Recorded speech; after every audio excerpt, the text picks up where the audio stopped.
سوال ہے کہ آپ نے اپنا ٹریک کس لیے بدلا، ذرا ڈیٹیل میں بتائیں۔ ڈیٹیل میں بتانے کے لیے آپ کو 10 سال چاہیے۔ تو بہرحال قرآن و سنت ہم کو معلوم نہیں تھا اور ہم لوگ چل رہے تھے لے کے بوریا بستر۔ اللہ تعالیٰ نے وہاں بھی دیکھیے کچھ خیر ہے، ان کا جو مجاہدہ ہے، ان کا جو اخلاص ہے، ان کی جو قربانیاں ہیں، اس کو ہم نظر انداز نہیں کرتے ہیں، اس کو ہم مانتے ہیں۔ بعض لوگ ہوں اگر تبلیغی جماعت کے، ان کو لگے برا ہم اتنا سب کرتے، آپ لوگ سب پانی میں ڈال دیے اس کو۔ لیکن ہمارا یہ کہنا ہے کہ ایک آدمی بہت طاقت لگا رہا ہے، وہ صحیح جگہ لگائے تو دروازہ کھلے گا، دیوار پہ لگانے سے نہیں کھلتی دیوار۔ تو ایک آدمی مجاہدہ اگر کر رہا ہے تو مجاہدہ صحیح ہونا چاہیے۔ یہ ہمارے بھائی ہیں اور ہم لوگ ان کے لیے بھی چاہتے ہیں کہ اللہ تعالیٰ ان کو بھی وہ چیز دے جو آج ہم کو ملی ہے، کہ قرآن و سنت کی اتباع کرنا اور سلف کے منہج کی پیروی کرنا، اس کو ہم صحیح سمجھتے ہیں۔ جب ہم کو معلوم پڑا کہ واقعی کچھ چیزیں ہیں جو وہاں پر غلط ہیں، ہم نے علماء سے بات کی، جو بھی وہاں میسر تھے ہم کو، ان کی طرف سے ہم کو صحیح جواب نہیں ملا۔ پھر ہم نے مطالعہ کیا، جو بھی لوگ ہمارے ساتھ میں تھے، پھر معلوم پڑا کہ نہیں، یہ صحیح ہے جو آج جس پہ میں ہوں الحمدللہ، کہ اہل حدیث کا منہج صحیح ہے۔ جب سمجھ میں آیا تو ہم پھر اس پہ چلنے لگے۔ تو یہ ٹریک اس پہ ہم لوگوں نے چینج کیا کہ معلوم پڑا ہے ٹریک صحیح نہیں جس پہ ہم ہیں، اور دوسرا ٹریک صحیح ہے۔ لیکن ہمارے یہاں تھوڑی سی خوش فہمی بھی ہے کہ ٹریک مل جانے کو منزل مل جانا ہم سمجھتے ہیں۔ ٹریک ملنے سے منزل ملتی، چلو اپنے کو بس سٹاپ ملا بس کا تو بس ملی، ایسا رہتا کیا؟ نہیں رہتا ایسا۔ بس میں بیٹھنا پڑے گا اور آپ کو منزل سے پہلے اترنا نہیں ہے اس میں سے۔ تو ہم لوگ کیا اہل حدیث بن گئے، چلو فارم بھر دیے اہل حدیث، مل گیا ایک میڈل اپنے کو، بس ہم لوگ کیا ہو گئے، ابھی جنتی ہو گئے۔ یہ دھوکہ ہے۔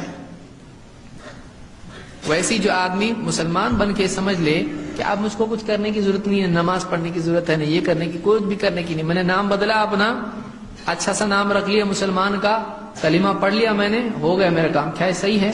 ویسے اہل حدیث کوئی آدمی بن جاتا ہے اور وہ دعوتی کوششیں نہیں کرتا ہے، بس اپنی دنیا میں لگ جاتا ہے اور دیکھتا نہیں دنیا بھر میں جو لوگ گمراہ ہو رہے ہیں ان کے لیے میں کیا کر سکتا ہوں۔ یہ آدمی قیامت کے دن اللہ کے سامنے جب کھڑا ہوگا اس کو جواب دینا پڑے گا۔ اور بعض اوقات اتنی زیادہ بے حسی پیدا ہو جاتی ہے کہ باہر تو دور، گھر کی بھی جو ہے نوبت اتنی پہنچ جاتی ہے کہ گھر کے بچے دوسری جماعتوں میں ہوتے ہیں۔ کیوں ہوتا ہے ایسا؟ کہ ہم یہ سمجھنے لگ جاتے ہیں کہ ہم کو مل گیا، ہم کو حق مل گیا، ہم کو چلنا ہے۔ راستہ مل جانے کے بعد اگر آدمی راستے پر کھڑا رہے یا بیٹھا رہے وہ منزل پہ نہیں پہنچے گا، اس کو اس پہ چلنا پڑے گا۔ تو ہمارے اہل حدیث ذرا کیسا ہے کہ ہم اہل حدیث ہیں، زندہ باد، نعرے تکبیر، اللہ اکبر، بہت اچھا، لیکن کیا یہ ہماری نجات کے لیے کافی ہے؟ نعرہ کافی نہیں ہے، خوش فہمی ہے ہمارے لیے، ایک دھوکہ ہے یہ۔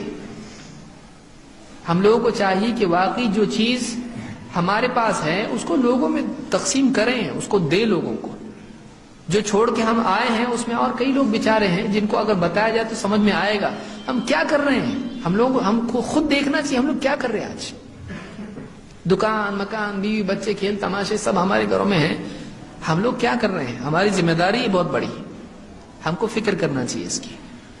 ہمیں سے ہر آدمی کو فکر کرنا چاہیے کہ جو چیز آج میری زندگی میں ہے وہ دوسروں کی زندگی میں کیسے آیا۔ اب معاذ ابن جبل کو اللہ کے نبی صلی اللہ علیہ وسلم نے بتلایا کہ جو اخلاص کے ساتھ لا الہ الا اللہ کی گواہی دے گا وہ جنت میں جائے گا۔ فوراً کہنے لگے اللہ کے رسول افلا ابشر بہ الناس، کیا یہ خوشخبری میں لوگوں کو نہ سنا دوں؟ تو آپ بتائیے صحابہ کا یہ جذبہ تھا کہ جو خیر مجھ کو ملی ہے وہ دوسروں کو بھی ملے۔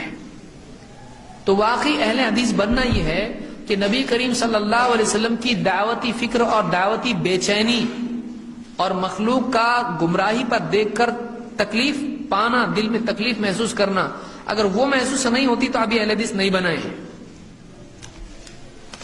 کیونکہ سنت خالی رفع الیدین کا نام نہیں ہے، آپ کی پوری زندگی بستر مرگ تک جو آپ نے کیا ہے، لعنت اللہ علی الیہود والنصارى اتخذوا قبور انبیائہم مساجد، اللہ کی لعنت ہو یہود و نصارہ پر، انہوں نے اپنے نبیوں کی قبروں کو سجدہ گاہ بنا لیا۔